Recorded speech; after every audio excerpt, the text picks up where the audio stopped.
Selamat malam Bapak Ibu, Saudara-saudari yang dikasihi Tuhan. Kita mau mengucap syukur dan terima kasih atas kebaikan Tuhan di dalam kehidupan kita. Karena Tuhan sudah memimpin setiap kehidupan kita. Dan kita layak untuk menyembah Tuhan. Dan pada petang hari ini, kita diberikan kesempatan untuk menyembah Tuhan. Kiranya bukakan lubuk jantung kita untuk menerima penyembahan kita dan kebenaran firman Tuhan. Kita mulai ibadah petang pada hari ini, kita mulai dengan Tuhan berada di bait sucinya.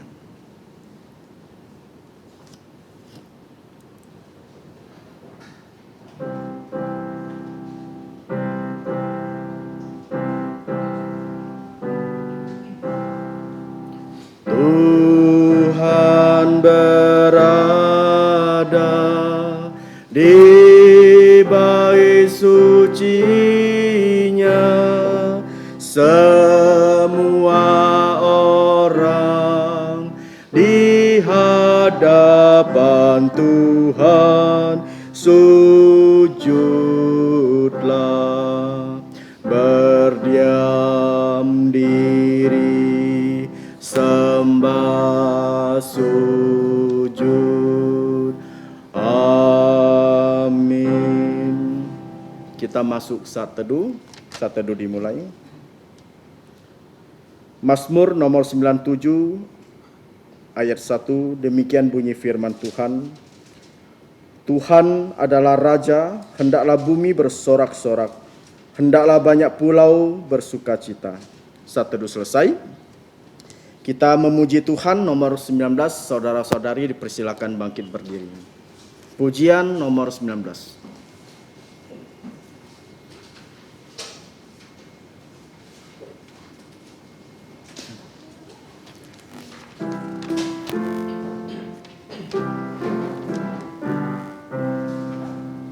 Datang menyembah Raja yang mulia, ku mau memuji tentang kasih-Nya.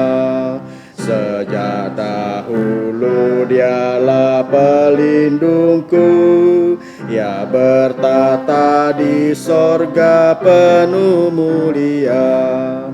Datang memuji kasih besar-Nya, terang jubahnya, langit tirainya. Allah datang membus awan gelap, guntur angin topan tak merintangnya. Ku mau tuturkan kasih rahmat-Nya, tiup nafas-Nya, pancarkan terang-Nya.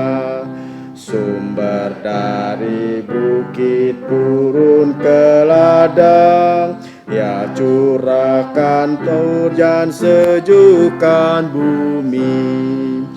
Kuasa-Nya besar, kasih-Nya ajaib, malaikat sorga memuji Dia. Meski ku rendah, suaraku lemah, namun ku mau puji Tuhan penebus. Mari kita sama-sama berdoa.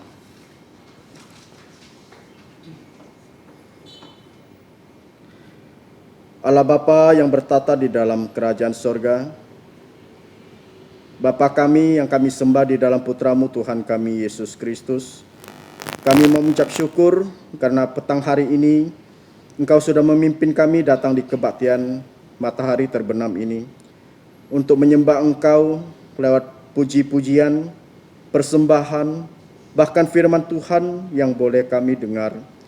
Dan kiranya Engkau berkenan atas setiap penyembahan kami. Karena kami tahu Bapa bahwa kami adalah manusia yang sudah jatuh di dalam dosa, baik melalui pikiran kami, perkataan, dan perbuatan kami yang tidak berkenan di hadapan Engkau. Dan hanya darah Tuhan Yesus yang bisa menyucikan dosa dan pelanggaran kami. Dan pada saat ini kami mau menyembah Engkau, kiranya Engkau berkati ibadah kami pada sore ini dari awal sampai akhir. Terima kasih Bapa di surga. Inilah doa kami yang kami panjatkan hanya di dalam nama Tuhan Yesus yang di bumi sudah mengajarkan kami doa Bapa kami yang berbunyi. Bapa kami yang di surga, dikuduskanlah namamu, datanglah kerajaanmu, jadilah kehendak-Mu di bumi seperti di sorga. Berikanlah kami pada hari ini makanan harian kami, dan ampunilah kami akan kesalahan kami, seperti kami juga mengampuni orang bersalah kepada kami. Dan janganlah membawa kami ke dalam pencobaan, tetapi lepaskanlah kami dari yang jahat. Karena Engkaulah yang punya kerajaan dan kuasa dan kemuliaan sampai selama-lamanya. Amin. Gloria Patri.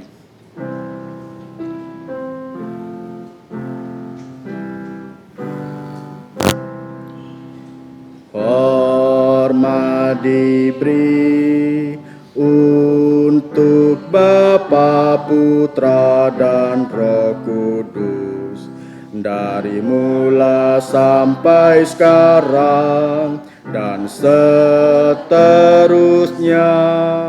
termulia. Amin. Amin. Jemaat dipersilakan duduk kembali.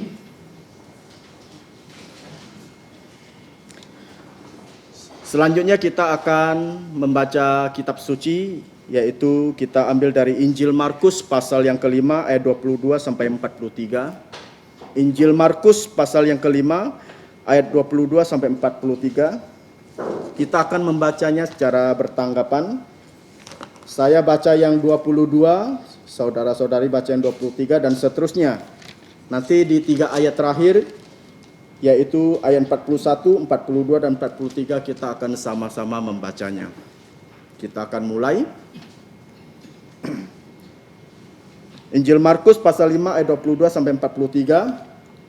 Datanglah seorang kepala rumah ibadat yang bernama Yairus. Ketika ia melihat Yesus, tersungkurlah ia di depan kakinya dan memohon dengan sangat kepadanya, "Anakku perempuan sedang sakit, hampir mati. Datanglah kiranya dan letakkanlah tanganmu atasnya, supaya ia selamat dan tetap hidup." Lalu pergilah Yesus dengan orang-orang itu. Orang banyak berbondong-bondong mengikuti dia dan berdesak-desakan di dekatnya.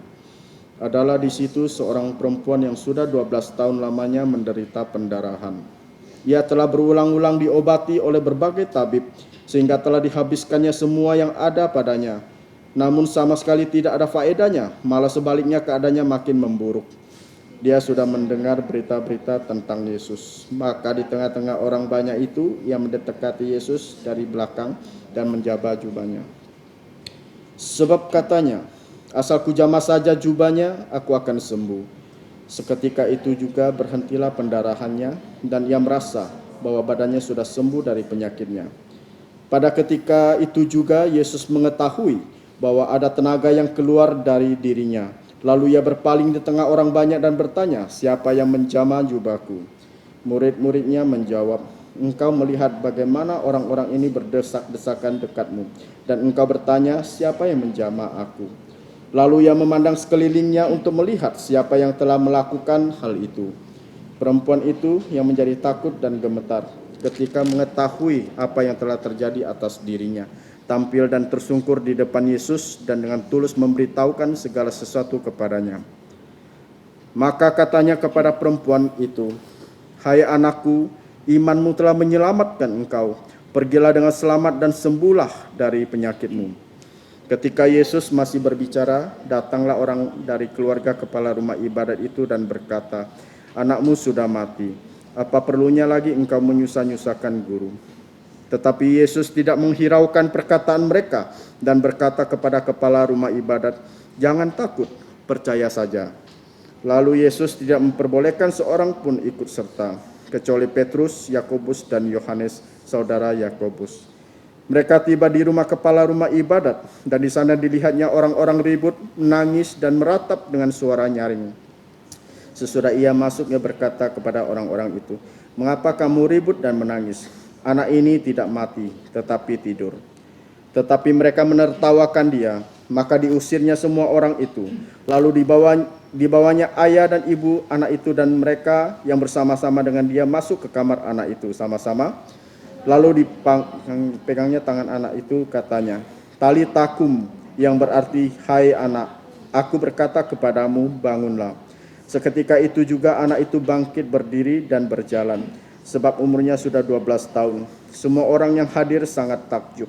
Dengan sangat ia berpesan kepada mereka, supaya jangan seorang pun mengetahui hal itu. Lalu ia menyuruh mereka memberi anak itu makan. Berbahagialah orang yang kesukaannya membaca, merenungkan, dan menjalankan firman Tuhan.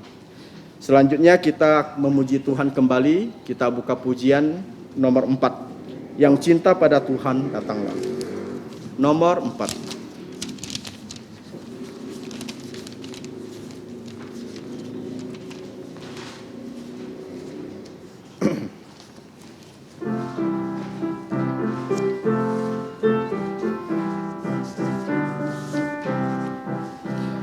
Yang cinta padanya datang bersoraklah, sehati memuji Dia, sehati memuji Dia, menghadap tatanya, menghadap tatanya, menuju ke Sion. Ke Sion tempat yang indah, kami menuju Sion.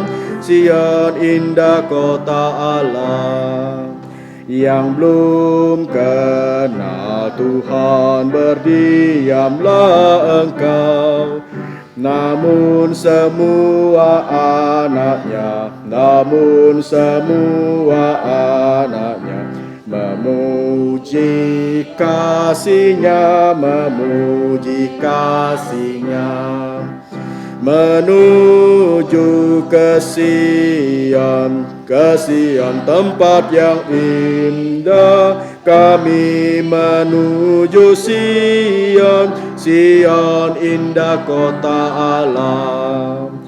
Umat-Nya gemarlah, hapus air matamu, tempuh jalan Immanuel, tempuh jalan Immanuel, sampai sorga mulia, sampai sorga mulia, menuju ke Sion, ke Sion tempat yang indah, kami menuju Sion, Sion indah kota Allah.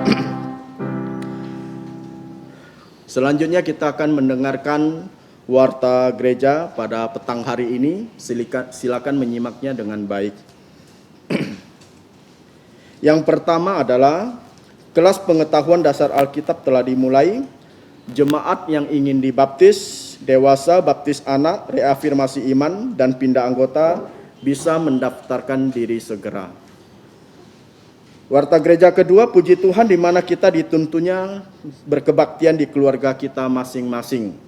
Harap setiap kepala keluarga dapat memimpin kebaktian ini dengan mengajak seluruh keluarga untuk menyembah Allah Tritunggal di dalam roh dan kebenaran. Warta gereja ketiga, puji Tuhan, kebaktian umum tatap muka untuk remaja pemuda sudah diadakan di gereja. Mengundang remaja pemuda bisa menghadirinya.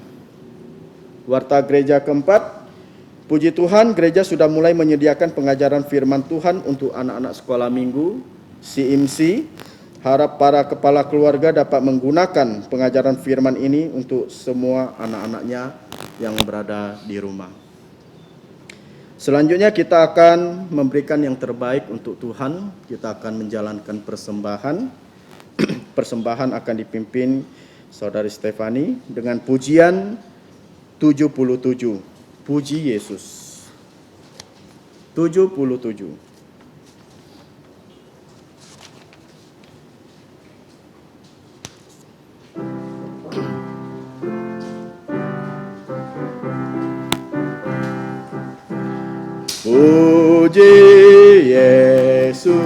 Puji Yesus penebusku, langit bumi masyurkan kasih-Nya.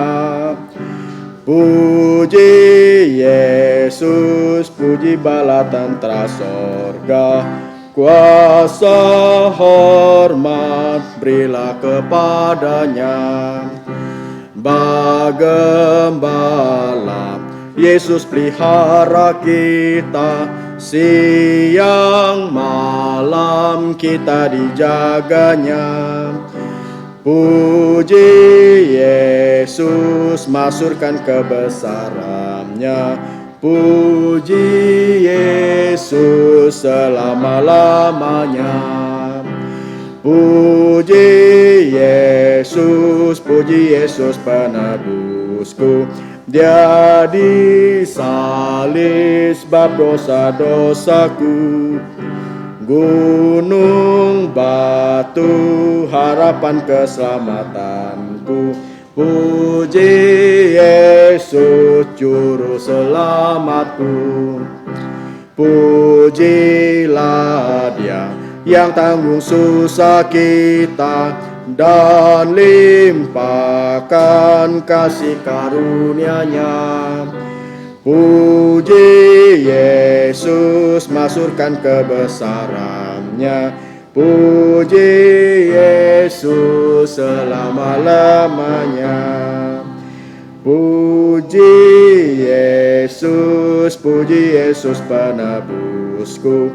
Malak sorga bersorak hosana. Yesus Kristus memerintah selamanya. Nobatkan Dia Nabi Imam Raja. Kristus datang dengan penuh kemenangan. Kuasa mulia untuk Dia selamanya. Puji Yesus, masyhurkan kebesarannya. Puji Yesus selama-lamanya. Saudara-saudari dipersilakan bangkit berdiri. Kita akan menyanyikan lagu doksologi.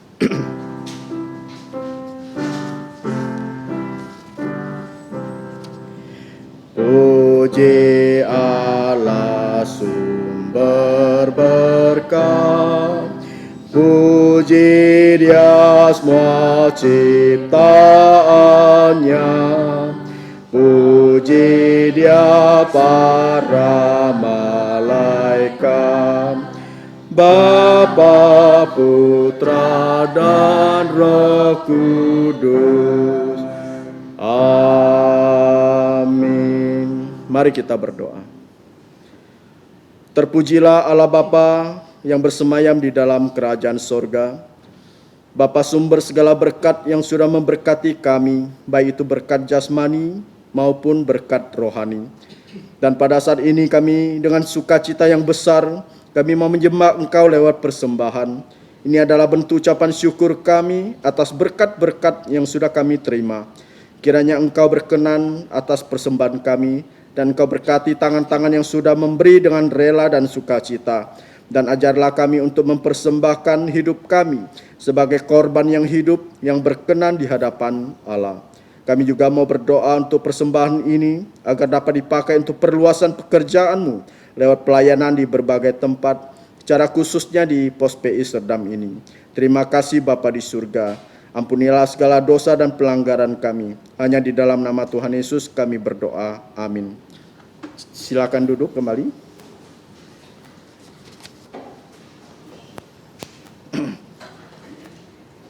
Mari kita persiapkan lubuk jantung kita. Kita akan menerima kebenaran firman Tuhan. Yang menyampaikan firman Tuhan pada petang hari ini adalah Saudara Zakaria dengan tema Yesus membangkitkan. Kepada hambanya kami persilakan. Saya mengucapkan selamat petang kepada Bapak Ibu Saudara-saudari yang terkasih di dalam Tuhan. Kita buka kembali Injil Markus pasal yang kelima, ayat 21 sampai 43. Kita sudah membacanya tadi. Dan bagian ini kita juga bisa lihat dari Injil Matius 9, 18-26, Lukas 8, 40 sampai 56, atau Injil Tuhan Yesus nomor 76. Dan kita akan melihat dan membahasnya dari Injil Tuhan Yesus untuk melihat secara keseluruhan kisah ini. Namun sebelum kita memulainya, mari kita satu dalam doa. Bapa kami yang ada di kerajaan surga, Bapa sumber hikmat kami. Kami sungguh memohon ya Bapa, Engkau memberikan kami hikmat darimu, sehingga saat kami membuka firman-Mu di hadapan kami dan mendengar, merenungkan firman-Mu pada saat ini, Engkau bekerja sehingga kami yang tidak ada apa-apanya ini, yang pikiran kami terbatas ini, bisa melihat keindahan dan keajaiban dari firman-Mu. Bahkan melalui firman ini kami dikuatkan imannya. Bahkan di antara kami yang belum sungguh-sungguh percaya Tuhan Yesus bisa menerima Tuhan Yesus sebagai Tuhan dan Juru Selamat pribadinya. Ampuni kami atas dosa dan pelanggaran kami ya Bapa. Kami berdoa hanya di dalam nama Tuhan Yesus Kristus. Amin. Kisah dari bagaimana Tuhan Yesus membangkitkan putri Yairus, dan di sini nanti ada kisah lain di dalamnya, ada kisah yang cukup panjang tapi sangat menarik. Dan di sini kita akan melihat ada 3 situasi yang ada di dalam kehidupan manusia yang sering kita hadapi. Dan bagaimana dari contoh Yairus ini kita akan melihat teladan iman dan bagaimana kita menghadapinya. Dan saya memberikan 3D untuk kita menghafalnya, mengingat bagaimana situasi-situasi ini sangat dekat dengan hidup kita dan didemonstrasikan oleh Tuhan Yesus bagaimana cara kita bisa melepaskan diri dari situasi tersebut. Nah, kalau kita melihat Injil Tuhan Yesus nomor yang 76, di sini fokusnya sebenarnya Yairus. Walaupun di dalam kisah ini nanti ada perempuan yang 12 tahun penyakit pendarahan yang juga disembuhkan Tuhan Yesus. Dan bagian itu sudah dikhotbahkan sebelumnya. Makanya dalam teks hari ini kita tidak akan terlalu fokus pada bagian itu. Kita akan fokus bagaimana iman Yairus dan bagaimana kita bisa merelasikan kepada hidup kita. Nah, seperti yang saya bilang ada 3 macam situasi di dalam hidup manusia. Dan ini situasi-situasi yang sangat umum. Nah, di sini saya menyikat dengan 3D. Yang pertama, situasi yang disebut dengan depresi. Nah, kalau kita melihat Injil Tuhan Yesus 76, saya akan baca juga dari bagian dari Markus. Sementara Yesus berbicara demikian, datanglah seorang kepala rumah ibadat bernama Yairus. Saat Tuhan Yesus sedang berbicara, mengajar, datang seorang kepala rumah ibadat atau kepala sinagog. Apakah hal ini hal yang sederhana, hal-hal yang umum? Tidak. Kalau kita melihat bagaimana Tuhan Yesus ke sinagog, di mana Tuhan Yesus mengajar, Tuhan Yesus menyembuhkan orang, bagaimana Tuhan Yesus melakukan banyak mujizat di situ, buktinya Tuhan Yesus mempunyai reputasi yang tidak disukai oleh kepala-kepala sinagog. Dan buktinya beberapa kali sebelum ini kita belajari bagaimana Tuhan Yesus menyembuhkan wanita yang bungkuk. Kepala sinagognya marah-marah, tidak suka. Makanya sangat heran sebenarnya seorang kepala sinagog datang kepada Tuhan Yesus. Dan di sini disebut lagi namanya Yairus.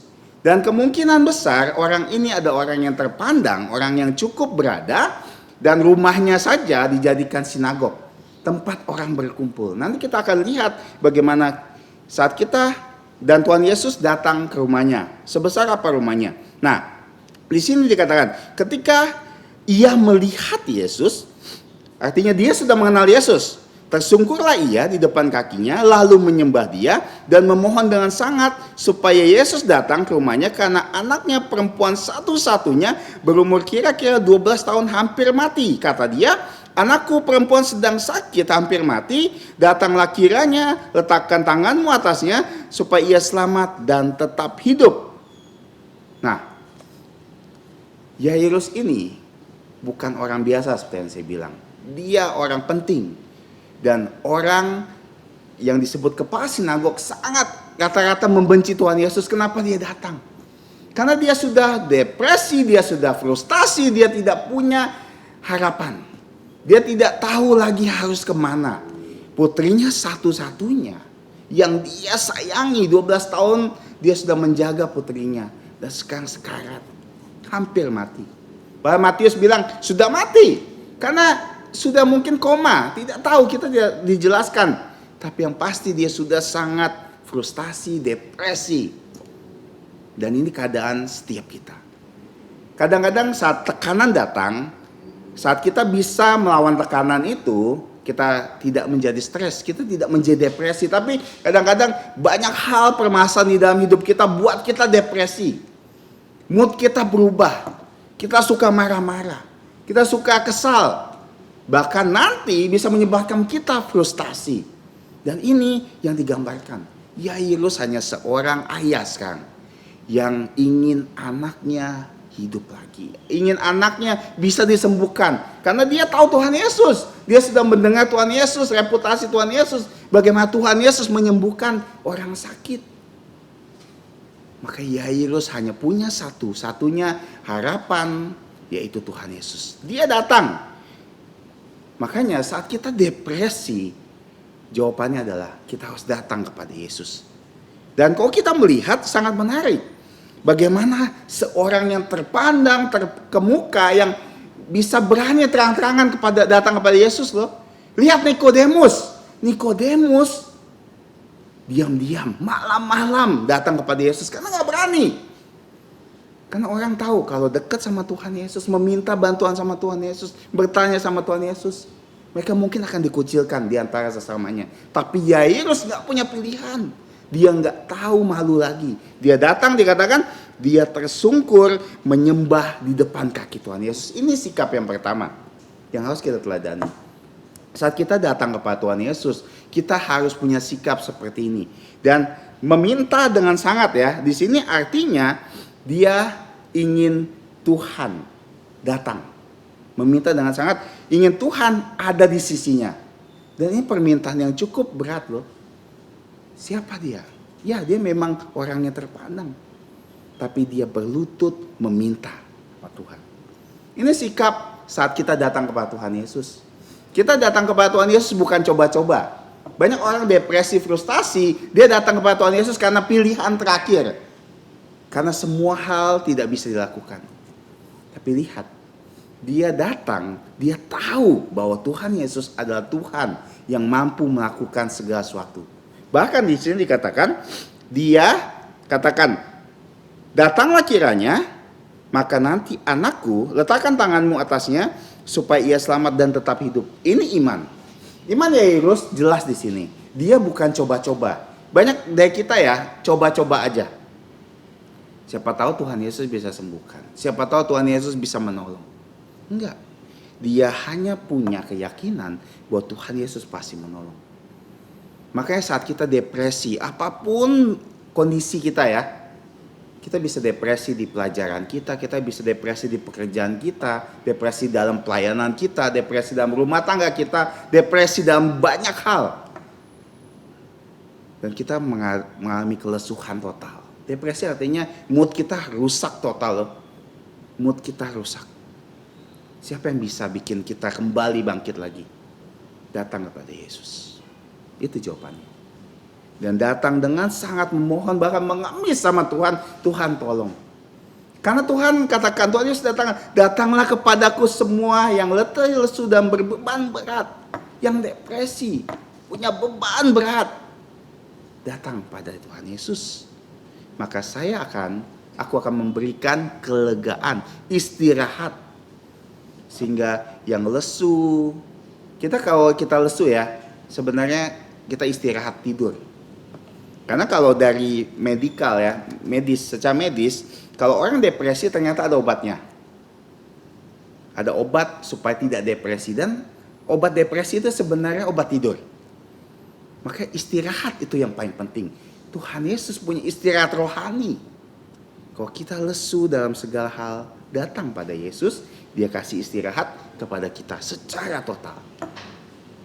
Ini hal yang pertama, depresi. Hal yang kedua, saya buat D dalam bahasa Inggris, delay. Nah, apa delay? Delay itu tunda. Nah, di sini menarik. Yairus, ingat ya, Yairus dalam kondisi terdesak. Dia tidak punya pilihan, dia harus pergi segera dengan Tuhan Yesus, bahwa Tuhan Yesus datang ke rumahnya. Tapi apa jadinya saat dia di tengah jalan, dia lihat orang penuh berdesak-desakan. Ini genting nih. Kalau kita jadi Yairus, genting. Tapi banyak orang mengerumuni Tuhan Yesus. Wah, Seperti kita ya, saya punya pengalaman pergi, saya sedang buru-buru, saya mau pergi dan saya naik taksi. Dan di tengah taksi, tiba-tiba dia naik, tiba-tiba macet di tengah jalan. Aduh, rasanya deg-degan. Ini bisa kekejar gak? Bisa kekejar gak? Seperti itu loh perasaannya Yairus loh. Kalau kita lihat macet, penuh orang menghalangi Tuhan Yesus. Dan kita lihat Yesus pergi. Tapi tiba-tiba di sini dijelaskan di Alkitab bahwa ada seorang perempuan sudah 12 tahun sakit. Dia kaya raya karena dia ke tabib ini, habis uangnya tidak sembuh-sembuh. Dan sakitnya ini banyak yang mengatakan seperti seorang perempuan menstruasi tapi nggak selesai-selesai 12 tahun. Dan ini artinya menurut peraturan hukum Musa, perempuan ini nggak bisa ke bait Allah loh, karena disanggap kotor. Dia nggak bisa menyembah Tuhan, dia tidak bisa beribadah kepada Tuhan. Gimana frustasinya dia loh? Frustasi. Dia juga orang yang depresi di sini. Dan dia pikir, saya dengar tentang Tuhan Yesus. Dia tidak melihat, dia tidak tahu tentang Tuhan Yesus, cuma dia dengar bahwa Tuhan Yesus bisa menyembuhkannya. Dia katakan, saya tidak mau ganggu Tuhan Yesus. Karena siapa saya? Saya hanya seorang yang kotor, najis. Saya cukup sentuh jumbai jubahnya Tuhan Yesus. Pasti saya sembuh. Kenapa? Kan dia punya iman. Dia tahu bahwa Tuhan Yesus bisa menyembuhkannya. Nah, kalau kita melihat di sini kejadian ini, banyak orang berpikir bahwa perempuan ini nih buat perjalanan Yairus ke rumahnya delay. Ada delay, kenapa? Karena ada perempuan ini. Ada delay disebabkan perempuan ini. Tapi kalau kita melihat, kita teliti, sebenarnya membuat delay bukan perempuan ini, sama sekali tidak buat delay. Yang membuat delay adalah Tuhan Yesus. Nah, Tuhan Yesus yang buat delay. Kenapa? Karena perempuan ini diam-diam loh. Diam-diam ingin menyentuh. Supaya nggak ada orang yang tahu. Waktu dia sentuh, ada tenaga. Dikatakan di Alkitab, tenaga keluar dari Tuhan Yesus dan pendarahannya berhenti. Mungkin yang perempuan lebih ngerti ya. Kalau misalnya udah selesai menstruasi, gimana rasanya? Mengerti. Tiba-tiba berhenti saja. Dia ngerti.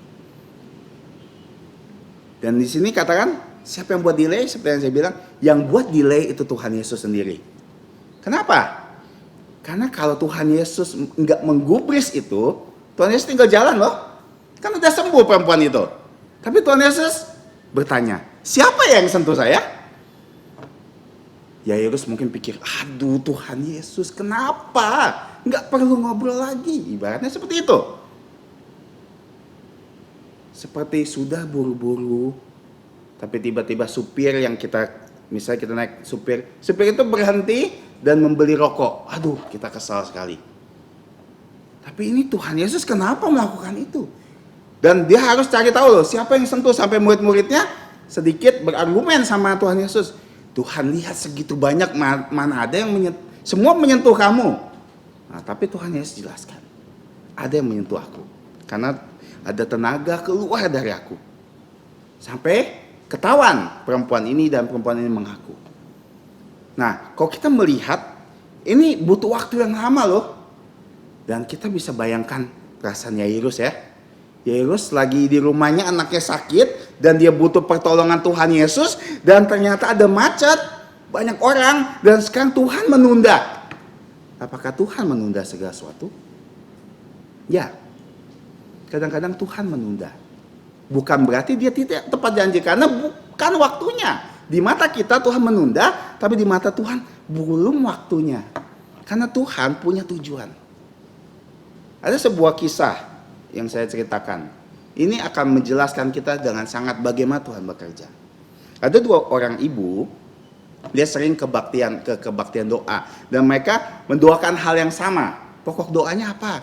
Ibu yang pertama bilang, suami saya ini sales mobil, tapi udah hampir setahun ini nggak jual satupun mobil. Tolong supaya didoakan supaya dia bisa menjual mobil. Minimal satu, kalau enggak dia bisa terancam ke PHK. Karena tidak punya kinerja yang bagus. Nah, ibu satu lagi punya suami lagi di rumah sakit, sedang genting. Dan ibu ini bilang, tolong doakan akhir bulan ini kalau saya tidak dapat dana untuk bisa mengoperasi suami saya mungkin tidak punya harapan lagi. Berdoa, tolong doakan supaya saya punya dana untuk bisa operasi. Nah, suami saya bisa operasi. Akhirnya minggu lepas minggu. Ternyata yang perempuan yang pertama bilang, suami saya sudah berhasil menjual mobil. Tuhan telah menjawab doa saya. Tapi perempuan yang satu lagi, belum. Tidak ada satupun yang menolong dia. Kenapa dia berpikir, kenapa Tuhan menolong sesuatu yang tidak penting loh? Ini nyawa Tuhan. Suami saya hampir mati. Saya butuh uang. Tidak punya uang. Dia hanya seorang sales. Dia bisa cari pekerjaan lain. Segitu pentingkah? Dan minggu berikutnya lagi seperti itu. Bahkan dia bilang, suami saya menjual lagi. Lebih bagus lagi. Dia masih tetap dalam keadaan itu. Dia merasa, tertunda. Saya nggak dijawab doa saya. Oke, dia hampir frustasi. Dia tetap berdoa, tolong doakan. Karena 2 hari lagi suami saya harus dioperasi. Kalau tidak, katanya sudah tidak ada harapan. Akhirnya apa yang terjadi? 2 hari setelah itu, tiba-tiba dia suaminya di rumah sakit. Pihak rumah sakit bilang, oke, nanti malam kita mulai operasinya. Saya kan belum bayar administrasi. Sudah ada yang bayarin. Siapa? Siapa yang bayarin saya? Tiba-tiba perempuan yang satu lagi keluar. Saya yang bayarin. Suami saya naik pangkat. Dia mendapatkan jabatan tinggi sekarang. Dan dia mendapatkan tunjangan. Dan dia sangat ingin membantu kamu. Akhirnya suami itu bisa dioperasi. Dan kalau kita melihat ini, penundaan yang Tuhan kadang-kadang kita lihat tertunda, Tuhan punya maksud untuk membantu orang lain.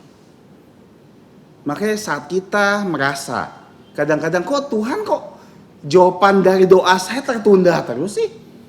Kayaknya Tuhan gak peduli dengan saya. Kenapa orang lain justru jawaban doanya sepertinya lancar-lancar saja? Saya enggak. Seperti ini situasi Yairus. Kenapa Tuhan sempat menyembuhkan dia? Dia sembuh sekarang. Sekarang anak saya. Tuhan punya rencana untuk Yairus. Kenapa? Karena Yairus sebenarnya ada satu hal yang Tuhan ingin di hidup Yairus. Bukan hanya kesembuhan putrinya, tapi supaya Yairus dan satu keluarga bisa percaya Tuhan Yesus. Kenapa? Karena Yairus dengan ini sebenarnya lagi disiapkan untuk satu hal yang kabar yang menghebohkan dia. Kenapa? Karena baru selesai Tuhan Yesus bicara, dikatakan ketika Tuhan Yesus selesai. Dikatakan ya. Ketika di sini katakan, ketika Yesus masih berbicara, lihat ya. Tiba-tiba datang dari keluarganya, keluarga Yairus bilang, Tuhan, anak kamu sudah mati. Bagaimana perasaan kita sebagai Yairus? Anaknya mati, sudah gak punya harapan. Tuhan sedang mempersiapkan melalui kejadian itu loh. Anak kamu mati. Dan dikatakan, sudah tidak apa perlunya lagi menyusahkan guru. Dan ini menjadi situasi ketiga. Dilema.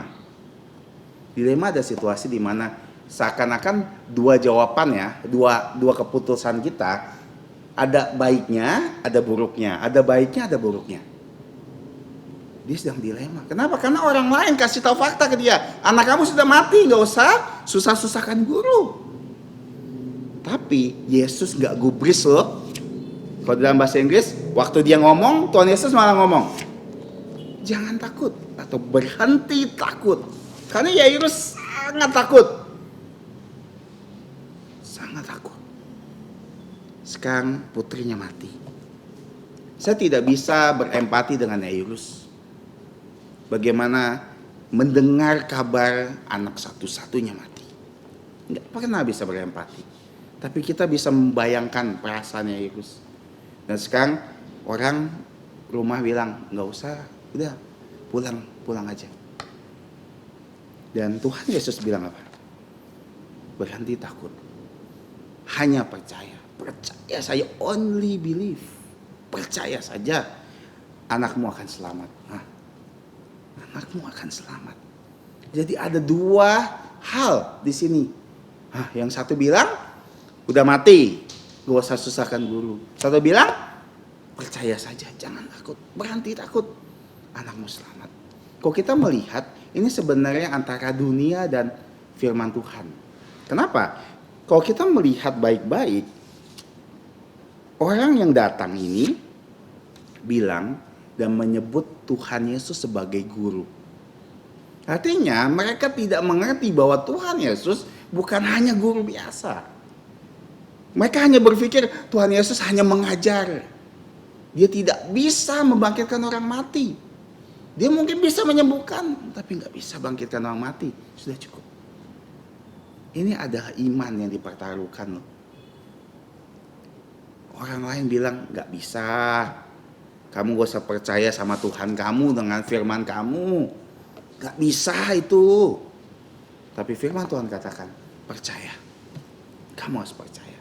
Dan disinilah kita mengadakan dilema. Gimana? Dan Tuhan Yesus katakan, dengar kata Tuhan Yesus. Saat kita dalam dilema, kita ingat firman Tuhan. Cukup dengarkan firman Tuhan, gak usah dengar yang lain.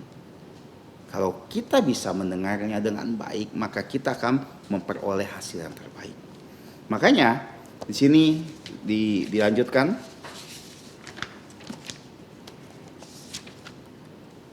Lalu Yesus tidak memperbolehkan seorang pun ikut serta kecuali Petrus, Yakobus, Yohanes, saudara Yakobus, dan ayah anak itu serta ibunya. Jadi intinya Tuhan Yesus bilang hanya orang-orang ini, 3 muridnya, Petrus, Yakobus, Yohanes, ayahnya dan ibunya, Yairus dan istrinya, yang boleh. Nah, di sini katakan mereka tiba di rumah kepala rumah ibadat. Di sana dilihat orang ribut, melihat peniup seruling menangis meratap dengan suara nyaring. Kalau kita melihat adegan ini, kita lihat ya, artinya anak ini sudah mati berapa lama loh? Cukup lama. Karena nggak mungkin tiba-tiba udah orang berkumpul di rumah itu, nggak mungkin. Artinya perjalanan Yairus menuju ke tempat Tuhan Yesus, dan Tuhan Yesus Yairus mengajak Tuhan Yesus datang, itu butuh waktu yang lama. Artinya mungkin kemungkinan besar saat Yairus datang kepada Tuhan Yesus, sebenarnya mungkin putrinya sudah mati. Jadi Tuhan Yesus tahu bahwa putrinya mati, maka Tuhan Yesus harus melakukan sesuatu supaya imannya kuat. Gimana caranya? Dia memperlihatkan kuasanya atas perempuan 12 tahun. Dan kalau kita melihat 12 tahun pendarahan dan putri 12 tahun bukan kebetulan. Angka ini bukan angka kebetulan. Kenapa 12 dan 12? Putri ini sudah hidup 12 tahun.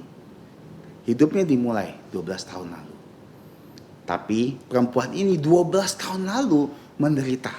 Penderitaannya dimulai. Macam-macam sekali penderitaan di dunia ini. Kita mungkin seperti putri ini, kita mungkin seperti perempuan ini. Tapi mereka belum kenal Tuhan Yesus. Tapi sejak Tuhan Yesus datang, permasalahan kita selesai. Makanya mereka datang dan di sini katakan, kenapa ribut? Kata Tuhan Yesus, menangis. Berhenti menangis, pergi, anak ini tidak mati tapi tidur. Sekali lagi kata-kata Tuhan Yesus, mau gak Yairus dengarkan? Karena dikatakan mereka menertawakan. Karena mereka jelas-jelas tahu bahwa putrinya sudah mati. Maka diusir loh. Tuhan Yesus mengusir semua orang di rumah itu. Dan kemungkinan rumah itulah yang dijadikan sinagog untuk orang berkumpul. Dan rumah yang cukup besar. Jadi usir semuanya. Dan kemungkinan anak itu ada di tengah-tengah. Bukan hanya di kamar tapi di tengah-tengah. Nah, akhirnya mereka masuk ke kamar dan di sini katakan Tuhan Yesus memegang tangan anak itu dan bilang talitakum, yang berarti hai anak, aku berkata kepadamu bangunlah. Kok kita melihat ya, Tuhan Yesus memperlakukan anak ini walaupun sudah mati sebagai anak. Lihat bagaimana dia memperlakukan Lazarus. Lazarus keluar. Nah, tapi anak ini dipegang tangannya. Lalu dikatakan talitakum, bangun. Dengan penuh lembut. Tuhan paling hebat memperlakukan manusia loh. Dia tahu seperti apa harus diperlakukan manusia. Tuhan tahu bagaimana memperlakukan saya dan kamu. Berbeda. Ada orang yang keras, ada orang yang lembut. Tuhan perlakukan dengan cara yang berbeda. Untuk kali ini dia memperlakukan dengan lembut. Dia tahu ini anak perempuan. Dan dia juga sengaja tidak bawa banyak orang loh di situ. Kenapa? Mungkin perempuan ini kalau misalnya bangun ya, bisa kaget loh. Siapa orang-orang asing ini? Dia hanya membawa anak ayahnya, ibunya, dan 3 muridnya. Dan setelah itu, apa yang Tuhan Yesus katakan? Beri dia makan. Kenapa Tuhan Yesus tidak membangkitkan sekaligus kasih dia tubuh yang sudah kenyang? Kenapa harus dikasih makan sama orang tuanya? Ini artinya tanggung jawab. Tuhan Yesus tahu ini tanggung jawab kamu sebagai orang tua. Saya membangkitkan dan kamu kasih makan. Kamu ada tanggung jawabnya. Dan mereka kasih makan dan Tuhan Yesus pesan, jangan kasih tahu siapa-siapa tentang ini. Logika kita ya. Bagaimana kita nggak ngasih tahu? Orang-orang yang di luar yang diusir Tuhan Yesus tahu anak ini mati. Begitu anak ini keluar kan mereka tahu anak ini hidup. Bagaimana orang tuanya tidak kasih tahu? Yang dimaksud Tuhan adalah jangan kasih tahu secara detail. Apa maksudnya? Gimana Tuhan Yesus menyembuhkannya. Sehingga mereka semua bisa melihat sendiri. Dan mereka dipermalukan loh yang bilang, mengolok-olok Tuhan Yesus akan malu. Karena Tuhan Yesus bisa membangkitkan dari kematian. Nah, dari sini kita belajar bahwa bagaimana situasi-situasi yang dihadapi oleh Yairus kita hadapi sebagai manusia. Pertama, menghadapi depresi. Siapapun pernah depresi. Terus anak-anak pun bisa depresi. Kita tidak bisa bilang anak-anak nggak punya depresi. Bisa depresi. Apalagi zaman sekarang serba online, anak-anak harus belajar online. Bisa depresi anak-anak, guru-guru, orang tua, dan semua pekerja-pekerja dalam keadaan seperti ini akan depresi. Tapi kuncinya apa? Datang pada Yesus. Apapun permasalahan kita, datang kepada Yesus. Kalau kita melihat ya, pihak keluarga bilang jangan nyusah-nyusahkan guru. Ingat ya, Tuhan gak pernah disusahkan sama kita. Kita gak akan pernah bisa menyusahkan Tuhan. Karena Tuhan bisa melakukan segalanya. Tidak ada satu hal kecil pun yang Tuhan direpotkan loh menolong kita. Jangan segan-segan minta tolong sama Tuhan. Tuhan sangat senang menolong kita. Hal kecil, hal besar, hal menengah, hal apapun yang ada di dalam hidup kita, jangan segan-segan. Jangan pernah malu. Datang saja sama Tuhan Yesus. Depresi kita bisa hilang. Kenapa? Karena Tuhan berjanji Dia akan memberikan istirahat untuk kita. Kita mungkin dalam masalah besar saat ini. Dia tidak tahu apa yang harus kita lakukan dalam keadaan ini. Datang pada Yesus. Datang pada Yesus. Kalau kita datang kepada Yesus, Tuhan pasti menolong. Tapi ingat, sikapnya seperti apa? Seperti Yairus.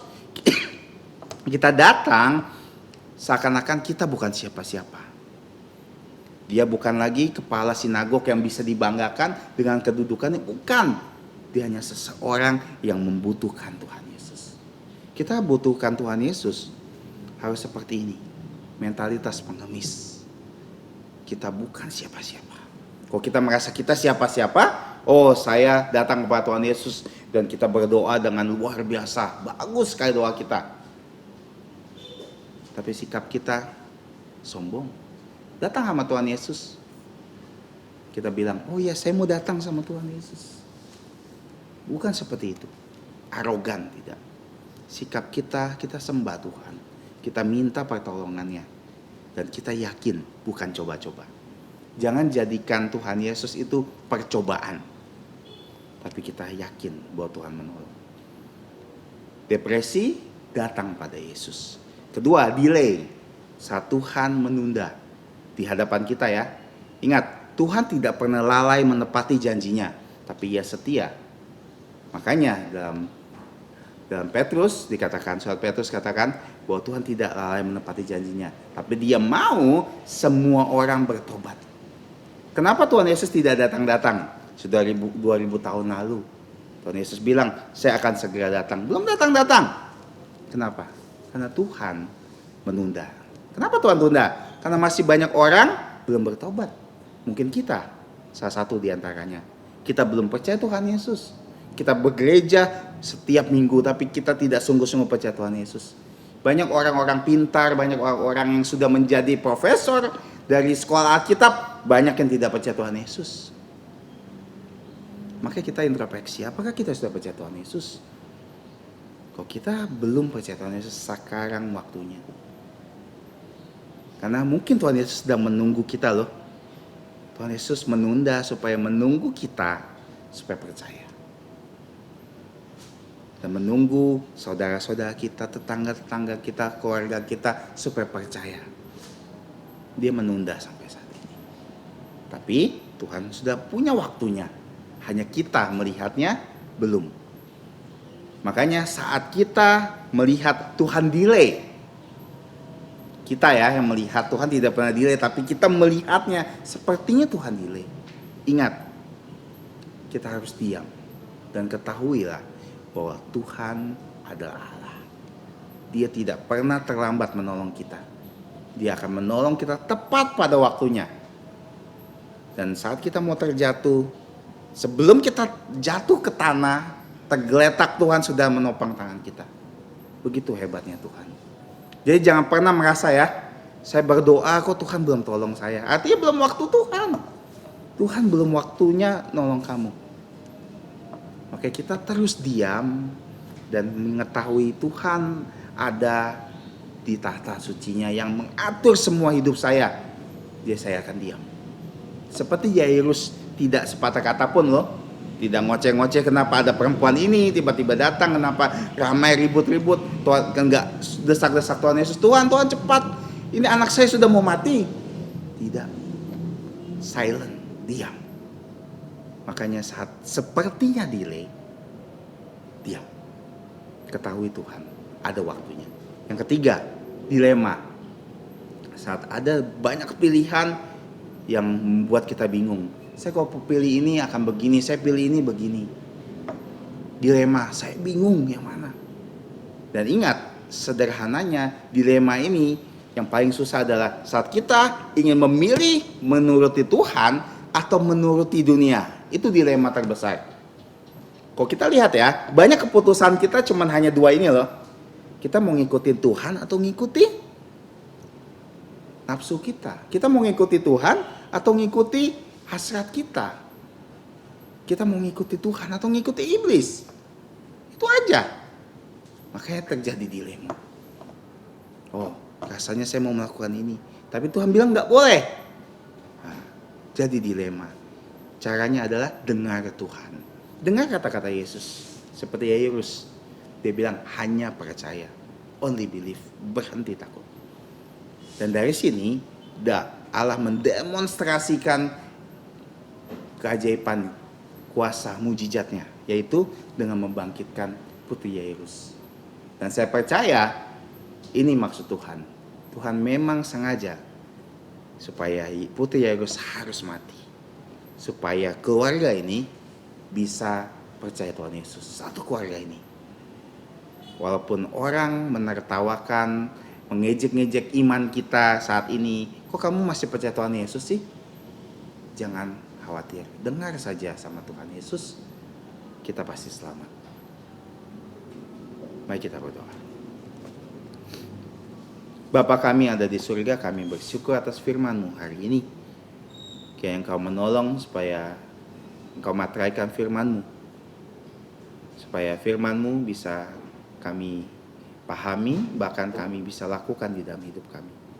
Tolong di antara kami yang sedang dalam permasalahan, dalam problema hidup, Kau yang menolong supaya selalu mengingat bahwa ada Tuhan Yesus yang bersedia menolong, yang peduli akan hidup kami. Dan tolong jika di antara kami masih ada yang belum percaya Tuhan Yesus, Engkau yang tolong supaya mereka semua bisa mengambil keputusan untuk percaya Tuhan Yesus. Terima kasih Bapa, kami mengucap syukur dan berdoa dan memohon pengampunan dosa atas dosa pelanggaran kami. Kami berdoa hanya di dalam nama Tuhan Yesus. Amin. Baiklah, untuk menutup ibadah kita menyanyikan pujian 252. 252. Adakah Dia melindungiku? 252.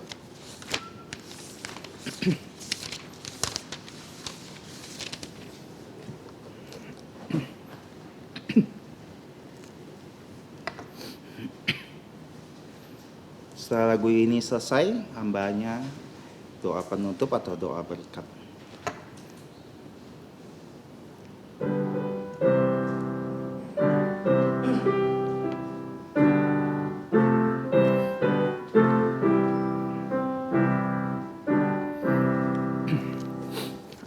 Adakah yang melindungiku sewaktu jantungku hancur, serangan iblis jalan adakah yang lindungiku, ya lindungi dengan pasti, ya mengerti susahku. Letihnya siang redupnya, malamnya tetap lindungiku. Adakah yang melindungiku sewaktu jantungku susah? Aku pun gentar, penuh derita. Adakah yang lindungiku, ya lindungi dengan pasti, ya mengerti susahku. Letihnya siang redupnya, malah ya tetap lindungiku. Adakah yang melindungiku sewaktu ada cobaan? Jantungku sedih, tiada yang ngerti. Adakah yang lindungiku? Mari kita berdiri. Ya lindungi dengan pasti, ya dosaku. Hatinya si redupnya, lindungiku.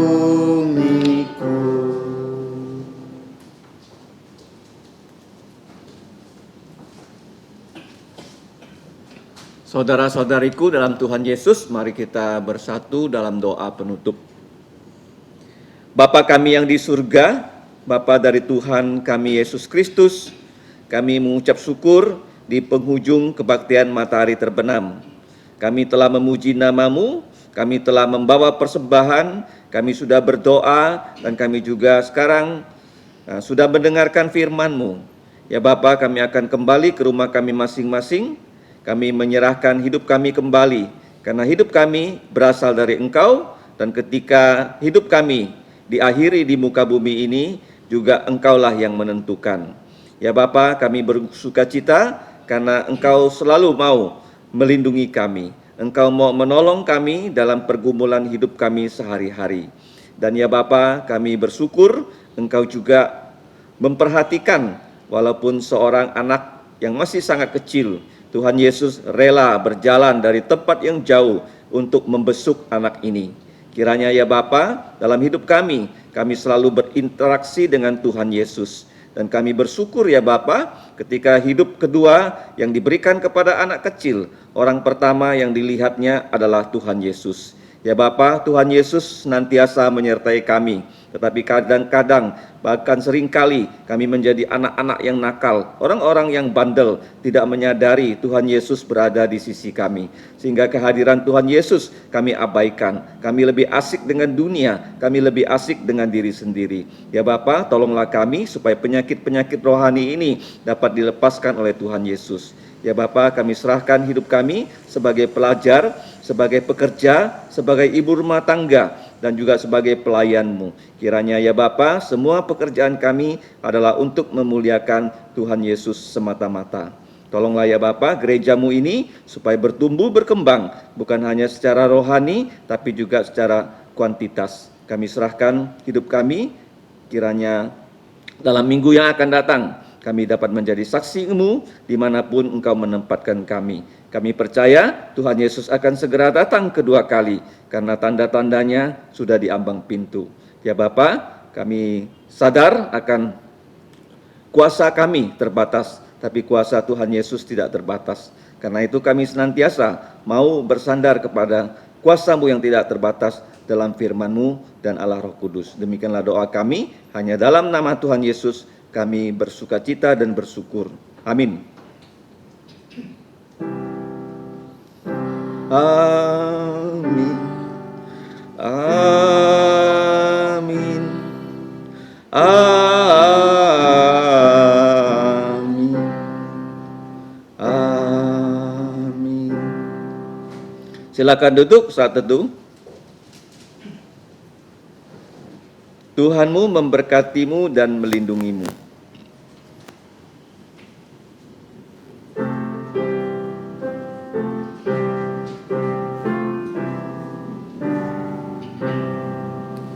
Tuhan memberkatimu. Tuhan melindungi, menyinarimu, memberi kasih karunia. Tuhan menyinarimu dengan wajah-Nya, memberi kasih karunia, karunia, damai sejahtera diberi